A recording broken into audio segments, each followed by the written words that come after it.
Welcome to Slash Forward. In this episode, I'm going to remedy an oversight by going back and reviewing a relatively recent release that should be on everybody's radar, the 2018 sci-fi horror film, Annihilation. If you've ever dreamed of mixing up a cheeky little cocktail of your DNA to see what comes out, subscribe to the channel for some ideas. Let's get to it. We open on Lena in a quarantine room being questioned by an authority figure, making vague references to her being involved in some sort of mission that went on for 4 months, but that felt like only several days to her. Her entire away party is now deceased or of an unknown status. And what do you know?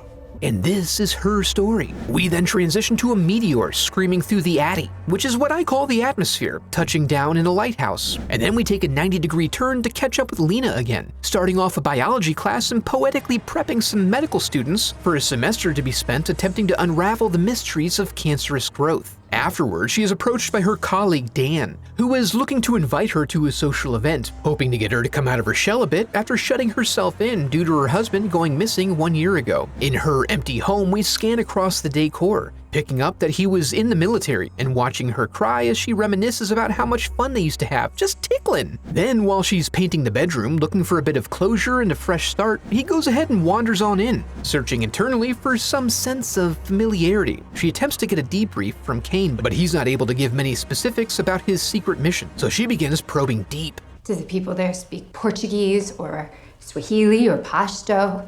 We all get it, you know languages. He seems to have the same generalized confusion we saw from her in the opening, and she learns that he doesn't remember much other than appearing at the room with the bed, where he found her. Then he takes a sip of water and leaves behind a little extra flavor. We then find them racing toward the hospital for treatment, but they get run off the road by what may be police officers, who then breach the rear of the ambulance and drag them off. Lena wakes up in a medical facility where she's comforted and questioned by Dr. Ventress. The doctor is huge on questions but very small on answers, until she feels comfortable that Lena didn't already know any sensitive information. Once confirmed, they go ahead and fill her in on all the sensitive information. Since she's an expert on genetics and medicine and has some skin in the game with her husband on the verge of death, she wants to help in any way she can. So Dr. Ventress fully initiates her into the club by showing her from where the problem originates. And it's magnificent. We learn that the glowing blob they call the Shimmer has been growing for the last 3 years.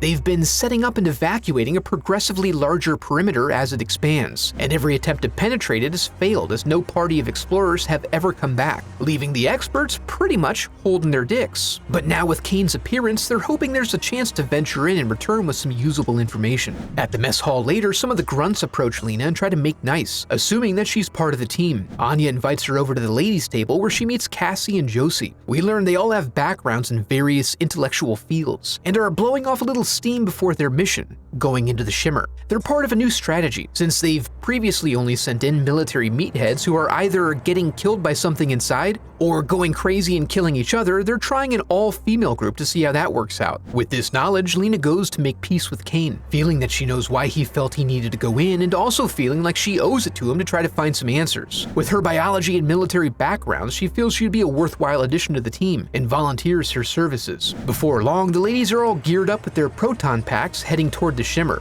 Since this is exactly what they came to do, they only pause momentarily before entering its comforting womb. And then Lena wakes up disoriented in her tent. She stumbles out to find the rest of the party nearby, and none of them have any memory of setting up camp. Judging by the rations, they determine that they've been inside for approximately 3 days already. Josie then confirms that their electronics are generally working, except no signals seem to penetrate the bubble, and the compass is going all wonky. But since they're in a state park and headed toward the shore, they just orient themselves using the sun and head in a southwestern direction. Soon they come across a cute little boathouse and do some investigating. Lena makes note that the beautiful arrangement of flowers welcoming them appear to be of a variety of different species, and yet all seem to share the same stem system, which indicates they're all of a single species. This represents a level of diversity not found in nature. While making these casual observations, Josie disappears. Something's grabbed her pack, so after they rush rush in and pull her out, she's essentially unscathed. Although, as they retreat to a fallback position, it's not clear exactly what got at her,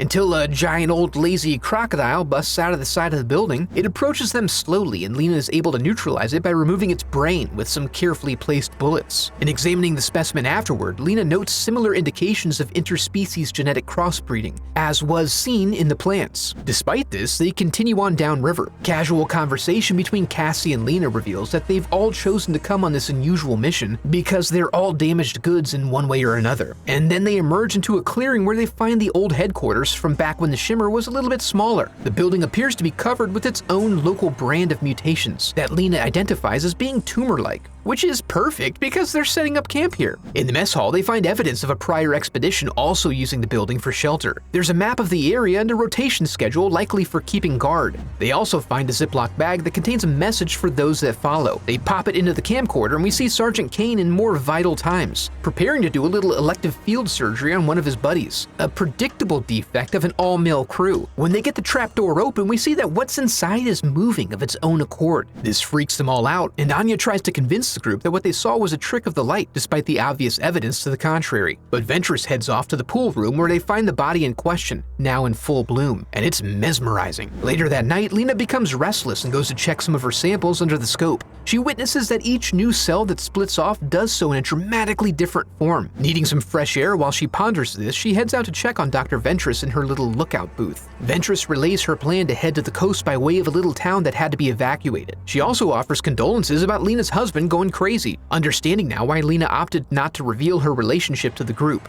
Their deep conversation is interrupted by a loud noise that wakes the whole crew. Lena observes a hole in the fence, but they don't find the culprit, forcing them to lie in wait. In the darkness, they fail to see the giant bear nearby until it noms onto and drags off Shepard. The following morning, Josie and Anya determine the best next step is to head back. Dr. Ventress, however, came for answers and relays her intent to go to the lighthouse as a group or alone, and then she leaves without them. Lena agrees with the others that they should leave, but then flips the script on him by suggesting they're closer to the exit via the shoreline at this point, so the lighthouse is actually the quickest way out regardless. In an interview cutscene, we learn this to be a lie. As they proceed through the woods, it's revealed that Dr. Ventress has terminal cancer, so self-preservation is not her top priority. Then they stumble upon one of Shepard's boots, and Lena has a need to confirm whether she's dead or alive, so she goes in deep, witnessing all manner of strange natural phenomena, and eventually finds Shepard's remains at the base of a tree. So she emerges to confirm this, and they continue on. Eventually they arrive at the small town and take a rest in a field where the plants appear to have merged with human DNA. Here, Josie the physicist suggests that the Shimmer doesn't just refract the electromagnetic spectrum, but everything, including DNA.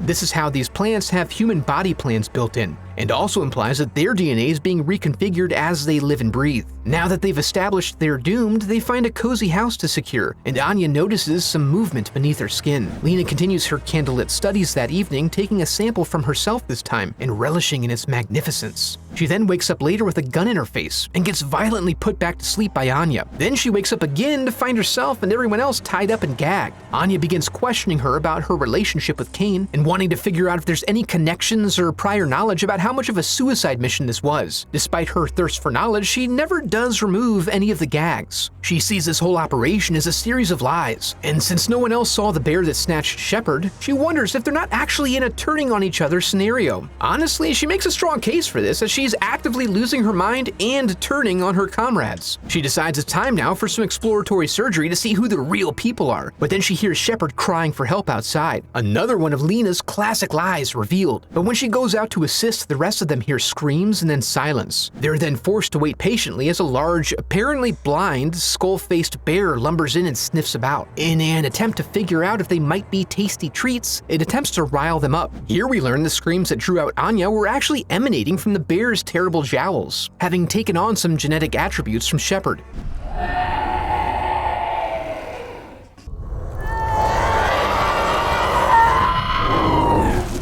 But none of it good. It seems to fancy a little nibble of Josie's shoulder, but Anya comes back in at the last moment to get her revenge, which truly pisses it off. It goes for her while the rest of them try to break free and playfully pulls apart some choice portions of Anya's upper body and face. It then nearly gets a mouthful of Lena when Josie manages to break away from her chair and empties out the monster's head. After a brief break, Ventress is now determined to get to the lighthouse immediately, before her mind is completely gone as well. The next morning, Josie and Lena take a brief respite, during which Lena confirms the blood check she performed on herself the prior night indicates they're all screwed one way or another. Josie, however, has already come to this conclusion, and rather than meeting a confusingly violent end like everybody else, she decides to take a peaceful route and offers herself up to the blooming flower god of the land. Lena then proceeds to the shoreline on her own and ventures to the lighthouse through a field of crystalline trees and human remains. Inside, she finds the Hole of Origin and a charred corpse in front of a camera. A review of the footage shows a variety of unusual images, and then Sergeant Kane comes into view taking a restful position and stating his confusion about who or what he was before he arrived here. Unable to bear it, he instructs the cameraman to find Lena before setting off a phosphorus grenade in his lap,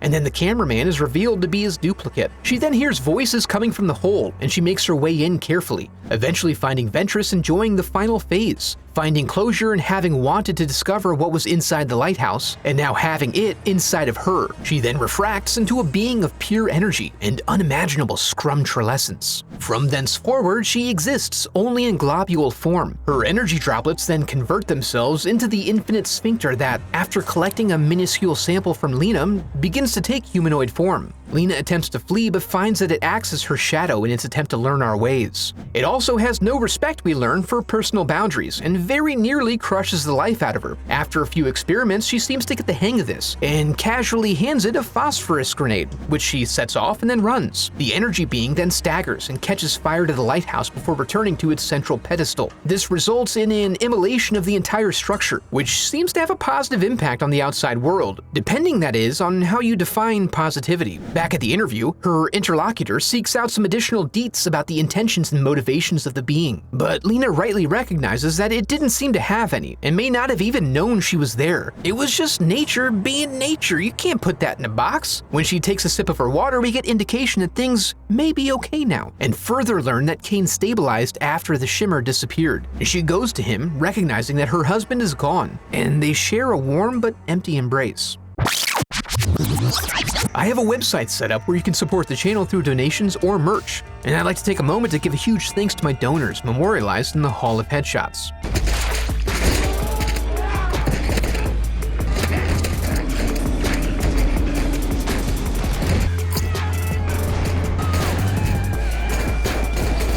What's to say? I love cosmic horror, and Annihilation was fantastic. This one is absolutely worth watching and owning, and you should seek out adding it to your collection. It was just well done all around. If you enjoyed the video, I'd love for you to become a part of the channel by subscribing. Thanks for watching.